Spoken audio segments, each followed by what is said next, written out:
Sino ang kayang manalo sa laban gamit lang ang isa? Good night. Isang boksingero, isa siyang puwersa ng kalikasan. May higit sa 400 libra ng purong lakas. Tinakot ng lalaking ito ang kanyang mga kalaban gamit ang kanyang nakakatakot na suntok at kakaibang estilo. Pero hindi lang lakas niya ang nagpapasikat sa kanya, kundi ang kakayahan niyang gawing isang hindi malilimutang palabas ang bawat laban. Ito ang lalaking nagbigay bagong kahulugan sa pagiging knockout artist. Nag-iwan siya ng hindi mabuburang marka sa boxing, kickboxing at mixed martial arts.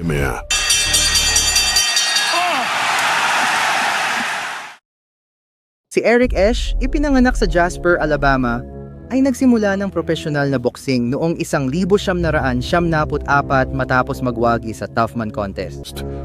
Ang kanyang agresibong estilo at matinding lakas ng suntok ang mabilis na nagpausbong sa kanya bilang isang pambihirang atleta. Fight on!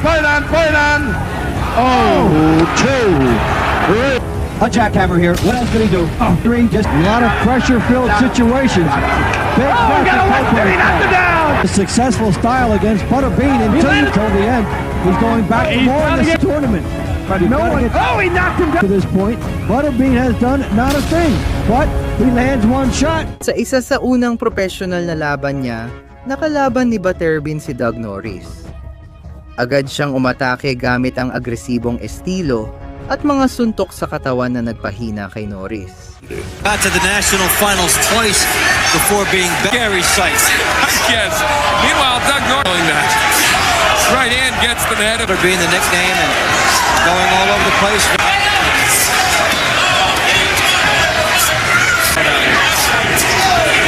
That time, Doug Norris took shots. And you've seen some tough windmilling by Butterbean. Sa ikalawang round, isang serye ng mga suntok na perpektong tumama ang nagpatumba kay Norris sa lona, tinitiyak ang isang panalo sa pamamagitan ng knockout, na siyang nagmarka ng simula ng kanyang paghahari. Well, it's wild now, folks, and there goes Doug Norris! To think of myself as Eric Esch. He's his right hand there. And Noong 1975, umakyat si Butterbean sa ring upang harapin si Pat Jackson, isang boksingero na kilala sa kanyang agresibong estilo at kakayahang tiisin ang matinding bugbog. Pagpatunog ng kampana, agad sumugod si Butterbean at bumitaw ng kombinasyon sa katawan, kaya napilitan si Jackson na dumepensa. swelling starts. And there is a little blood trickling also. We're in round his jabs, not much. Bean Ang unang round at ikalawang round ay naging pagpapakita ng lakas ni Butterbean, na nagpakawala ng mga hook sa katawan na nagpatumba kay Jackson. Gayunpaman, sinubukan ni Jackson na manatili sa laban, nagpakawala ng mga jab at naghahanap ng mga counterpunch na bahagya lang tumatama kay Butterbean. Butterbean trying to dig the body there now. Sa ikatlong round, habang sinusubukan ni Butterbean na tapusin ang laban, may nangyaring hindi inaasahan. Habang nagpapalitan ng suntok, sinubukan ng referee na paghiwalayin ang mga boksingero. Si Butterbean, abala sa aksyon, ay nagpakawala ng hook na aksidenteng tumama sa referee at pansamantalang bumagsak ito. Nabigla ang mga manonood sa eksena. Agad itong naging isang hindi malilimutang sandali sa kanyang karera. Pagkatapos makabawi ng referee, ayaw na ni Pat Jackson na ipagpatuloy ang laban. Idineklarang panalo si Butterbean, habang si Luis Monaco, kilalang hari ng mga upset, ay pumunta sa laban para gulatin siya. Mula sa simula ng unang round, tandaan di sa sapat ang tukungusin ng unang round, sa loob lang ng 3 segundo na pabagsak agad ni Butterbean si Monaco sa unang knockdown. Ang panalo ay patunay ng lakas ni Butterbean, na patuloy na nag-iipon ng knockout habang umaakyat sa profesional na boxing. Ang laban ni Butterbean at Ken Woods ay patunay ng pambihirang lakas ng hari ng knockout. Sinikap ni Ken Woods na manatiling kompetitibo mula simula, nag-jab para mapanatili ang distansya. Gayunpaman, umabante si Butterbean gamit ang kanyang natatanging agresibong estilo, kinulong si Woods sa mga lubid. Oh, good left hook. Sa ikalawang round, tumama si Butterbean ng isang malakas na kanang suntok, direktang tumama sa mukha ni Woods, at pinabagsak siya ng matindi sa lona. Right, he goes. Pinatunayan ng panalong ito ang dominasyon ni Butterbean at ang kakayahan niyang tapusin ang laban sa isang suntok. Noong ika-12 ng Abril, 1997, 197. humarap si Butterbean kay Ed White sa Thomas at Mack Center sa Las Vegas. Hindi ito basta-bastang laban. Nakataya dito ang titulo ng kampeon sa super heavyweight ng EVC White ay kilala sa kanyang tibay at galing sa teknika. Hindi nagtagal, dumating ang isang matinding karibal para kay Butterbean na hindi magpapadali sa kanya. Si Billy Eaton ay hindi basta-bastang kalaban. Kilala siya sa lakas ng kanyang suntok at sa kakayahan niyang tiisin ang pinakamalalakas na tama. Sa kanilang unang laban ni Butterbean, ipinakita ni Eaton na hindi magiging madali ang laban na ito. Sa unang round pa lang, ikinagulat ng lahat ng pabagsakin agad ni Eaton si Butterbean gamit ang malakas na kanang suntok. Ngunit mabilis na tumayo si Butterbean na may tingin na nagsasabing, hindi pa tapos ito. Sa mga sumunod na round, pabilisin ng pamamdatan. Nagpalitan sila ng mabibigat na suntok ni Eaton. Ipinakita niya ang kahangahangang tibay. Eaton starting to go at it here. Good matching here by Eaton. Butterbean tries to beam. Sa huli, nagtapos ang laban sa tabla. Kaya naman bitin ang mga tagahanga at gusto nila ng rematch. Makalipas ang isang taon, naganap ang rematch. Sa pagkakataong ito, hindi na pumayag si Butterbean na mag-iwan ng alinlangan. Mula pa lang sa simula, umatake siya ng walang humpay. Tinatamaan ang katawan at ulo ng kalaban. Pero trying to make Butterbean miss. Alam niya na si Butterbean ang sumunod pagkatapos niya. Has a history of busting up, Sa ikalawang round, sunod-sunod na kombinasyon ang pinakawalan ni Butterbean at isang malakas na kaliwa ang nagpabagsak kay Eaton. Sa round 3, nagpakawala ng mga kombinasyon ng suntok si Eaton na tumama kay Butterbean, ngunit wala namang naging malaking pinsala. Punching him did it in the first round. Heavies. It's always the big...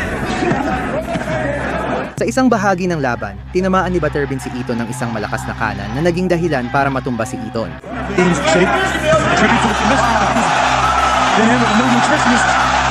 Ilang segundo lang niyang lumipas, sumunod na agad ang mga malalakas na suntok. Bumagsak si Eaton sa lona, kinumpirma ang matinding panalo ni Butterbean at ipinakita ang tunay na nagwagi.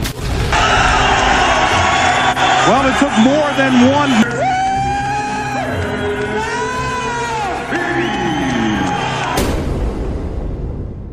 Noong 1979 na kalaban ni Butterbean si Jackie Bird, isang boksingero na kilala sa bilis at galing umiwas sa suntok.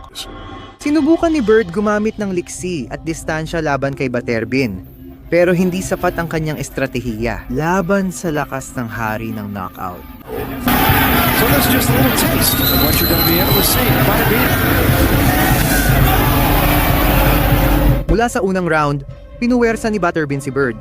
Itemi na kanong tati-tati yung Bird. Isiniksik siya sa mga lubid at nagpakawala ng mga kombinasyon sa katawan. Sinubukan ni Bird na kontrahin gamit ang mga jab at paggalaw sa gilid. Pero nanatiling kalmado si Butterbean at hinintay ang tamang pagkakataon. Sa gitna ng round, sinamantala ni Butterbean ang pagkakataon sa isang perpektong kanang suntok. Direktang tinamaan ng baba ni... Napilitang itigil ng referee ang laban at ibinigay kay Butterbean ang knockout na panalo na bumighani sa mga manonood.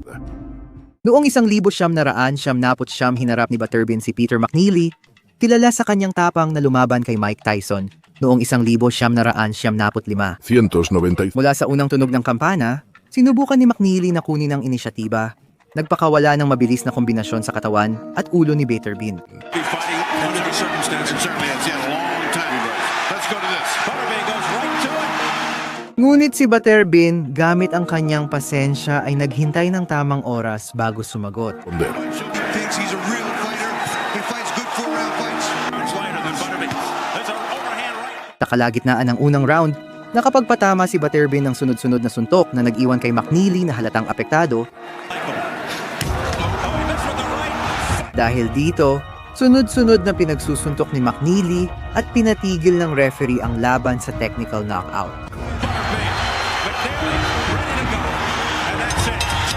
Pinakita ng panalong ito ang lakas ni Butterbean at kakayahan niyang humawak ng presyon mula sa agresibong kalaban gaya ni McNeely. Noong Hulyo 27, 2002 hinarap ni Eric Butterbean Esch si Larry Holmes, isang alamat sa boxing at dating kampeon sa mundo sa heavyweight.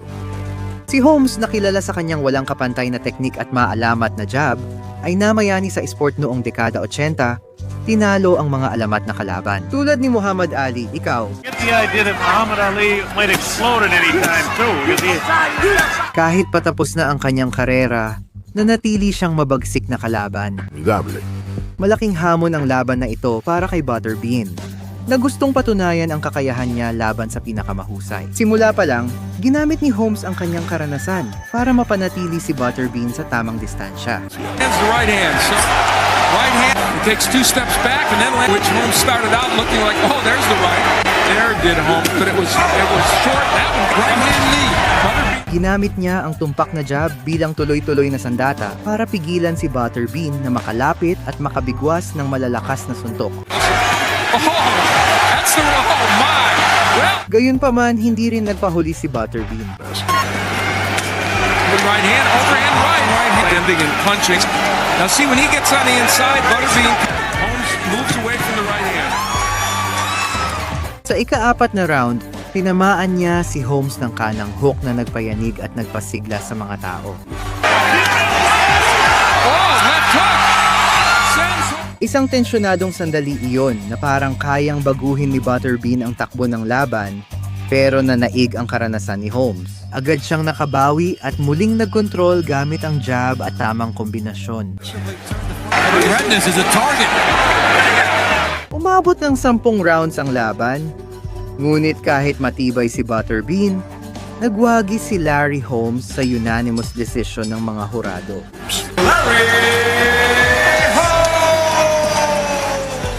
Kahit natalo, nakuha ni Butterbean ang respeto ng tagahanga at kritiko dahil sa tapang niya sa pagharap niya sa boxing na alamat. Matapos siyang makilala bilang isang kinatatakutang personalidad, nagpasya si Butterbean sa boxing na palawakin ang kanyang mga hangganan at subukan ang kanyang kapalaran sa mundo ng kickboxing. Es Partikular sa prestihiyosong organisasyon na K1 kahit na nanatiling banta ang lakas ng kanyang kamao. Ang pagharap sa mga bihasang kickboxer ay nagdala ng mga bagong hamon. Ang unang laban ni Butterbean sa K1 ay kontra kay Yusuke Fujimoto, isang Hapones na teknikal na mandirigma. Si Fujimoto, alam ang lakas ni Butterbean, ay gumamit ng footwork para mapanatili ang distansya at nagbitaw ng low kick na nagpahina kay Butterbean ng 15 kilo. Kahit kulang sa karanasan sa kickboxing, napabagsak pa rin ni Butterbean ang ilang malalakas na suntok at nanalo sa kanyang debut.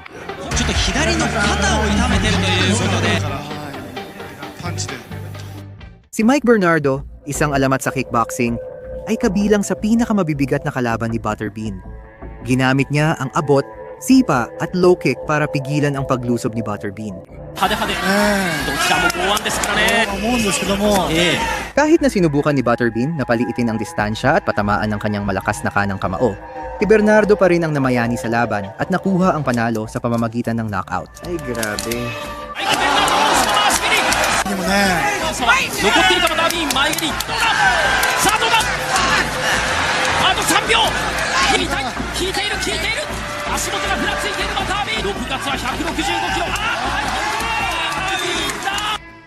Si Hiromi Amada, isang matibay na mandirigmang Hapones, ay nakalaban si Butterbean sa isang kapanapanabik na laban. Sa unang 2 rounds, nagpalitan sila ng mabibigat na suntok. Si Butterbean ay nakapagpatama ng ilang kombinasyon na nagpayanig kay Amada.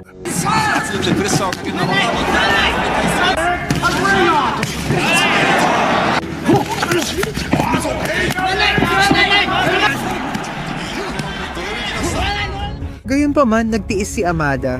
Gumanti siya ng mga sipa sa katawan at ulo. Tara na!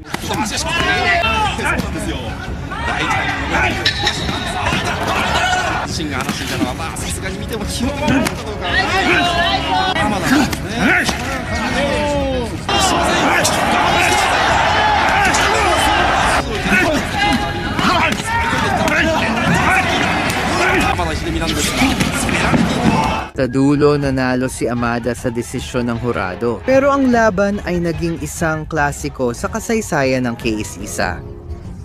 Pagkatapos ng kanyang paglahok sa K-Isa, sinubukan ni Butterbean ang mixed martial arts.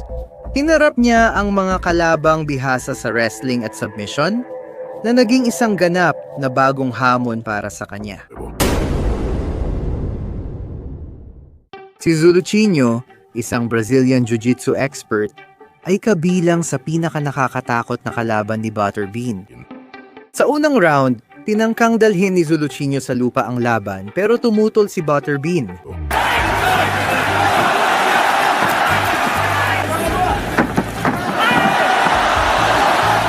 Nakakagulat, mahusay na nadepensahan ni Butterbean ang sarili sa sahig at napasuko ang Brazilian.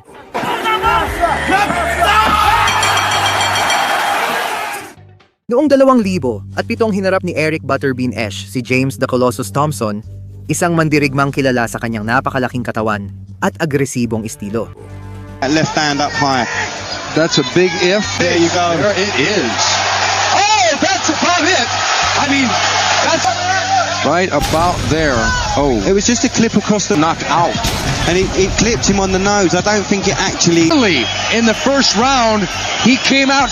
It was all over Grant Waterman. Matapos ang karera sa boxing, kickboxing at mixed martial arts, nakaranas si Butterbean ng mga problemang pangkalusugan dahil sa timbang at hip injury na muntik magdulot ng pagka-disable. Dahil sa determinasyon, nagsimula siyang gumaling, nabawas ng 100 libra at gumanda ang kalidad ng buhay niya. Si Butterbean ay nananatiling inspirasyon.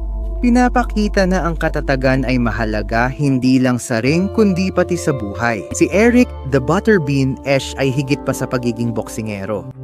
Alamat siya na nagpapatunay na kayang lampasan ng lakas at determinasyon ang anumang balakid. Ang kanyang kwento ay nagpapaalala na kahit wala sa ring, hindi nawawala ang diwa ng pakikipaglaban.